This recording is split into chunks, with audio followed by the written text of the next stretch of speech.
Kami bantu kanak-kanak menyelesaikan masalah tidak mengenal huruf itu, daripada tak kenal kepada kenal, daripada tak tahu kepada lancar membaca, sehingga boleh naik Al-Quran dan dapat khatam Al-Quran dengan betul, mengikut tajuk yang betul dengan strategi PRO. Itu adalah kepakaran kami di An-Najah. Alright. Jadi hari ini Ustazah nak share sesuatu sebenarnya. Mungkin ada di kalangan tuan-tuan dan perempuan yang ada anak-anak yang masih yang masih lagi mengaji kan.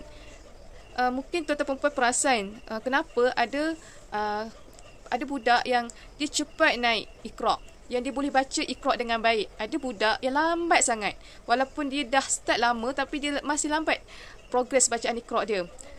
Kata apa, kalau orang lain tu boleh naik Iqra 1, Iqra 2, Iqra 3 dalam masa sebulan 2 dah boleh naik start Iqra dengan cepat. Tapi ada budak, sesetengah budak lambat. Dia mengambil masa, kadang-kadang nak habiskan Iqra 3 tu ambil masa sampai 5 hingga 6 bulan. Kenapa? Baik, sebenarnya tuan-tuan dan puan-puan, ibu bapa yang saya sayangi, setiap kanak-kanak, setiap anak-anak yang ibu bapa ada adalah mereka itu ada satu anugerah yang sangat indah. Anugerah Allah yang tidak ada nilai bandingnya. Dan setiap kanak-kanak mereka ada potensi yang berbeza. Tapi percayalah cakap Ustazah, sebenarnya setiap anak-anak ini mampu, boleh berjaya, boleh mengaji dengan baik, dengan boleh baca Iqra, boleh naik Al-Quran dengan betul, jika betul kaedah, jika betul teknik dan pendekatannya, jika betul cara bimbingannya. Kenapa ada budak yang cepat dan ada budak yang lambat? Bezanya ialah bagaimana berapa pantas, berapa cepat budak-budak ini dapat pick up, dapat catch up, dapat faham bacaan dan juga memahami setiap tanda-tanda bacaan yang ada di dalam buku Iqra. Dalam buku Iqra dia dah diperkenalkan, mereka dah dikenalkan dengan baris-baris bacaan, tanda-tanda bacaan. Cuma bezanya berapa cepat setiap kanak-kanak ini dapat memahami fungsi dan tanda-tanda bacaan yang ada di dalam Iqra. Bila mereka makin faham setiap baris bacaan, bila mereka faham setiap tanda-tanda bacaan, insya-Allah anak-anak tuan-tuan akan faham dan dia boleh nak ikut dengan cepat sebab dia dah faham. Kalau Iqra 3 apa tanda bacaan yang ada dan dia faham setiap fungsi tanda bacaan yang ada dalam Iqra 3, maka bila dia faham, dia akan boleh baca dengan betul. Bila dia boleh baca dengan betul, dengan lancar dan tak ada lagi kesilapan, memang dia akan senang naik Iqra. Sama jugalah prosesnya tuan-tuan perempuan yang nak belajar mengaji. Bukan setakat kanak-kanak, orang dewasa pun sama juga prosesnya. Jadi hari ini saya nak kongsi sebenarnya benda ni sangat relevan untuk semua orang, untuk kanak-kanak baik yang sedang nak belajar mengaji ataupun tuan-tuan perempuan sendiri yang nak belajar mengaji. Saya nak share sesuatu yang ramai orang terlepas pandang. Budak-budak patut ke ataupun budak-budak perlu ke belajar ilmu tajwid? Kan diorang dah belajar Iqra. Sebenarnya tuan-tuan perempuan, ini daripada pengalaman Ustazah mengajar daripada 2016 sehingga sekarang, Ustazah dapati kanak-kanak yang didedahkan, yang diajar atau yang dibimbing memahami ilmu ataupun memahami tanda-tanda bacaan, memahami dan mengenal hukum-hukum tajwid, astagfirullahaladzim, dia akan dapat membaca Iqra dengan baik. Dia akan dapat mengenal bacaan Iqra dengan baik. Baik, kenapa perlu belajar? Kenapa perlu belajar ilmu tajwid ni? Baik, saya tunjukkan. Ni adalah saya kongsikan, ni adalah salah satu buku yang ada, iaitu buku Pro Al-Quran dan Tajwid. Alright? Dalam buku ni saya sharekan. Apa hukum mempelajari tajwid? Baik. Sebenarnya tuan-tuan puan-puan, tajwid itu bermaksud melafazkan setiap huruf daripada makhrajnya yang betul serta memenuhi hak-hak setiap huruf. Kena lafazkan, itulah maksud tajwid. Kena sebut setiap huruf. Contoh kat sini ada huruf alif bata ni kan. Alif bata kena sebut. Macam mana punya huruf alif yang betul? Macam mana punya huruf ba yang betul? Ha yang betul. Beza dengan huruf mana ke ha bawah ni, ha ni. Ha bawah ni, ha ni. Ni yang huruf ha ni.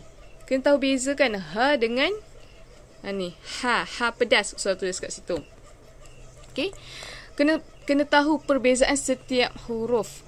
Jadi, bila kanak-kanak atau budak-budak ini dapat mengenal, dapat melafazkan, dapat menyebut setiap huruf dengan betul, tahu kat mana sebutan yang tepat dia, ya, dan memenuhi setiap hak-hak setiap huruf tersebut, barulah dia dapat baca Quran dengan baik. Asalnya puan-puan, tuan-tuan, belajar ilmu tajwid ni fardu kifayah.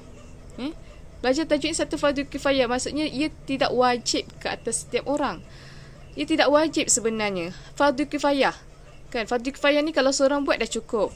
Tapi ni, yang ketiga ni, nak membaca Al-Quran, membaca Al-Quran dengan tajwid adalah fardu ain. Nak baca Quran kena ada tajwid. Nak baca Quran kena ikut hukum tajwid. Nak membaca Al-Quran yang betul, yang tartil, yang tepat, yang sempurna, perlu mengikut hukum-hukum tajwid. Maka nak baca Quran yang betul dengan tajwid, sebenarnya hukum dia adalah fardu ain. Bila kata fardu ain, puan-puan, maksudnya wajib. Wajib baca Quran dengan ikut tajwid yang betul. Sebab tu, tajwid sangat penting. Lebih-lebih lagi kanak-kanak. Mereka kena tahu macam mana nak sebut huruf yang betul. Mereka kena kenal setiap baris bacaan. Itulah sebabnya penting sangat. Yang susah dapati, ramai ibu bapa merasakan cukup anak-anak belajar Iqra'. Maksudnya pergi ke kelas mengaji, buka buku Iqra' cukup. Asalkan mereka boleh baca. Betul, mereka boleh baca, tapi mereka takkan mengenal dengan betul cara sebutan dengan betul. Mereka takkan kenal setiap baris jika tidak diajar atau tidak dibimbing tentang fungsi-fungsi baris bacaan, tentang setiap huruf, ataupun tidak dibimbing cara menyebut setiap huruf yang betul. Kesan dia jangka masa panjang, tuan-tuan puan. Ini cerita benar. Okay, so kongsikan satu kisah yang berlaku kepada anak murid. Dulu Ustazah mengajar di sebuah sekolah agama, sekolah agama swasta. Ada pelajar di sekolah tersebut, UPKK, dia ambil UPKK darjah 5 kan, darjah 5, dia ambil UPKK. Dia tak boleh baca Jawi. Dia tak boleh baca Jawi. Dan dia antara pelajar yang berada di kelas yang terakhir. Kan kalau dalam kelas, kalau macam sekolah kan, dia ada beberapa kelas. Dan kelas itu dibahagikan kelas cemerlang, paling cemerlang, sederhana, dan kelas yang terakhir. Lebih kurang macam itulah kan, dia punya level-level kelas. Dan ada pelajar Ustazah ni, Ustazah dapat kelas yang hujung. Memang tiap kali kalau ngajar, masuk kelas ajar subjek kafar, subjek Jawi ke, akhlak ke, bacaan tulisan Jawi, subjek kafar kan semua buku teks Jawi. Jadi budak-budak ni susah nak baca. Merangkak-rangkak. Dan bila Ustazah, sebab Ustazah juga adalah merupakan guru kelas tersebut, ya. Ustazah ingat lagi, setiap pagi kami ada sesi hafazan, slot hafazan di sekolah tersebut. Slot hafazan dan juga slot bacaan Al-Quran lah. Memang kebanyakannya, rupa-rupanya mereka ni yang tak boleh baca Jawi disebabkan mereka sendiri dari segi bacaan Al-Quran pun tak boleh baca. Ada yang masih lagi mengaji Iqra' darjah 5, perempuan. Darjah 5 masih mengaji Iqra' 3, Iqra' 4. Dan tak naik Al-Quran. Ada yang dah naik Al-Quran, maksud dia dah start masuk baca surah-surah pendek, tapi masih banyak melakukan kesilapan. Dan Ustazah dapati, punca sebenar mereka tak boleh baca Iqra', tak boleh baca Al-Quran dengan betul, masih merangkak-rangkak, masih lagi tergagap-gagap. Dan kenapa mereka ada di kelas yang akhir, baru saya perasan. Rupanya mereka belum kenal huruf-huruf hijaiyah yang betul. Mereka belum tahu cara sebut huruf-huruf alif bata yang betul. Mereka masih keliru huruf-huruf yang ada di dalam Al-Quran, menyebabkan mereka tak boleh baca Jawi. Kesannya puan-puan, bila mereka nak ambil UPKK nanti, kesannya ketika mereka nak ambil peperiksaan yang besar di sekolah rendah, Serai contohnya, UPKK, mereka tak boleh nak baca Jawi. Macam mana mereka nak ambil exam menjawab soalan yang ada tulisan Jawi? Sebab huruf-huruf alif bata pun tak kenal dengan betul, masih keliru, masih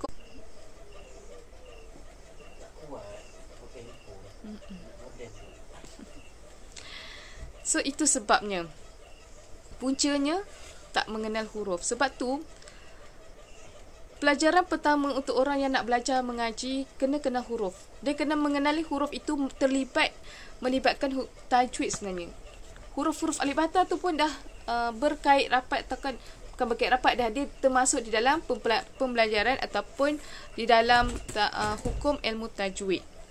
Cuma dia tak dipanggil ilmu tajwid lah kan, orang sebut alif bata. Tapi sebenarnya alif bata tu dah masuk dalam ilmu tajwid. Okay, kena tahulah cara sebutan.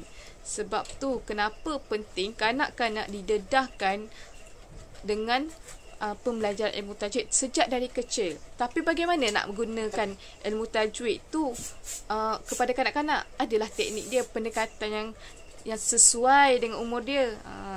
Dia tak boleh kita ajar macam orang dewasa, berbeza. Orang dewasa boleh lah kan, kita ajar serius, formal. Tapi untuk kanak-kanak, kaedah dia pendekatan yang sesuai dengan umur dia kan. Sebab itu kami di An-Najah pun mengambil inisiatif bagaimana nak bantu kanak-kanak seawal umur 5 tahun mempelajari Iqra dengan mengenal hukum-hukum tajwid daripada huruf hijaiyah lagi. Mereka dapat kenal cara sebutan yang betul. Mereka tahu setiap huruf itu dapat bezakan setiap huruf dan rasa seronok nak belajar. Dan mereka rasa mengaji ni something yang sangat best dan tak sabar-sabar nak datang ke kelas. Okay. Right. Jadi sebenarnya kita di An-Najah pun ada kelas Quran kanak-kanak yang kita buka kan. Dan insyaAllah kelas akan bermula pada hari esok sebenarnya. Jadi tuan-tuan perempuan yang nak tahu lagi tentang kelas Quran An-Najah, nak tahu lagi macam mana nak bantu anak-anak tuan-tuan perempuan, nak bagi peluang kepada anak tuan-tuan perempuan belajar mengaji dengan teknik dan pendekatan yang fun, yang menyeronokkan dan mereka rasa seronok datang mengaji, tuan-tuan perempuan boleh dapatkan lebih lanjut ataupun tuan-tuan perempuan komen saya nak tahu tentang kelas.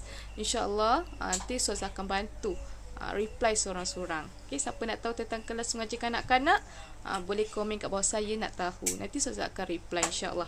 Right? Dan juga bagi tuan-tuan perempuan yang nak perbaiki bacaan, yang nak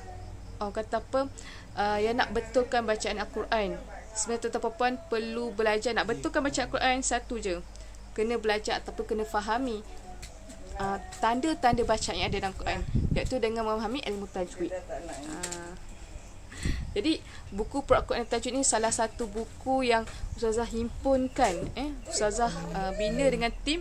Ustazah himpunkan formula tajwid, bagaimana nak mengenal hukum-hukum tajwid mengikut kaedahnya, iaitu menggunakan resam Usmani, dan Ustazah susun step by step menggunakan strategi PRO. Strategi PRO dalam buku ni, macam mana nak kenal, macam mana nak kuasai ilmu tajwid dengan cara yang cepat dan pantas. Okay, ini Ustazah bina dengan susunan yang sangat-sangat mudah. Alright. Okay, siapa yang berminat untuk dapatkan buku ni sebagai rujukan, bukan untuk diri sendiri saja, mungkin untuk keluarga, untuk kanak-kanak ataupun untuk anak-anak, kan sangat sesuai. Buku ni sangat relevan untuk anak-anak juga, sebab Ustazah ada kongsikan juga contohnya macam ni, bacaan-bacaan baris atas, baris bawah, baris depan yang boleh digunakan untuk ajar anak-anak di rumah. Okay, insyaAllah. So, siapa yang berminat, Ustazah, buku ni sangat limited, sangat terhad untuk 50 orang yang terawal. Untuk 50 orang terawal sahaja, Ustazah akan bimbing anda. Di dalam buku ni Ustazah himpunkan semua formula-formula tajwid, daripada pengenalan huruf, daripada cara sebutan huruf-huruf yang betul. Siapa yang patut belajar ilmu tajwid, Ustazah ada kongsikan kat situ tentang kategori pembaca Al-Quran. Esok Ustazah akan share insyaAllah. Apa beza? Anda kategori yang mana? Siapa yang nak tahu anda kategori yang mana? Esok jangan lupa join sesi live Ustazah di page Akademi An-Najah ni. Okay, saya akan share yang saya ada kongsikan dalam buku ni juga. Kan, banyak benda Ustazah nak share sebenarnya. Tapi kalau nak lagi banyak, nak lagi lebih dalam, kena dapatkan buku ni dulu, baru boleh sambil Ustazah cerita, tuan-tuan perempuan boleh buka buku ni sebagai rujukan untuk memahamkan lagi. InsyaAllah, siapa yang nak Ustazah bantu dia, guide dia dari dekat dengan memiliki buku ni, Ustazah akan share setiap malam bagaimana nak anda faham tentang hukum-hukum tajwid dalam masa yang sangat cepat, dalam masa yang sangat pantas dengan strategi PRO ni. Ni. Sebab tu saya tulis kat buku ni, tajuk dia PRO, Pro Al-Quran dan Tajwid. Sebab Ustazah nak pembaca Al-Quran dapat menguasai bacaan Al-Quran, dapat mahirkan di membaca Al-Quran bila dia mahir tentang ilmu tajwid, bila mahir tentang hukum-hukum tajwid. Sangat-sangat best, sangat-sangat penting. Sebab Ustazah bina ni atas dasar pengalaman ketika Ustazah mengajar warga emas, warga pesara lah, pencen, dia dah pencen yang susah nak kenal ataupun susah nak ingat hukum tajwid. Ustazah bantu mereka bina formula setiap hukum, dan Alhamdulillah kata pun tak sampai setahun mereka dah boleh kuasai hukum tajwid dan mereka boleh baca Quran dengan lancar. Itu adalah rahsia dia, rahsia formula Ustazah bina tu. Okay? Sangat mahal rahsia dia ni. Okay, siapa yang nak miliki dan nak dapatkan buku panduan Al-Quran, Pro Al-Quran dan Tajwid yang dilengkapi dengan semua hukum tajwid yang ada di dalam resam Uthmani, sebab kita di Malaysia guna resam Uthmani, jadi Ustazah menghimpunkan formula-formula hukum tajwid mengikut resam Uthmani yang sesuai di Malaysia untuk rujukan anda yang nak belajar mengaji Al-Quran, sesuai untuk mengajar anak-anak di rumah juga. Sangat sesuai. Kalau kata anak-anak, Ustazah, anak saya sekolah kafar, dia nak UPKK, boleh ke dia guna buku tajwid ni? Yes, boleh. Sebab memang Ustazah bina formula tajwid ni mengikut resam Uthmani. Sebab Perperiksaan UPKK Serai pun menggunakan, kalau dalam subjek tajwid Al-Quran tu mereka menggunakan resam Uthmani. Penerangan lebih ringkas, mudah, dan lebih mudah mereka faham setiap hukum tersebut. Alright. Okey, itu saja perkongsian Ustazah pada malam ni. Terima kasih kerana menonton. InsyaAllah siapa yang nak miliki buku Pro Al-Quran Tajwid boleh komen saya nak buku. InsyaAllah saya akan reply dan respon. Terima kasih kerana menonton. Nak pandai mengaji, ingat An-Najah.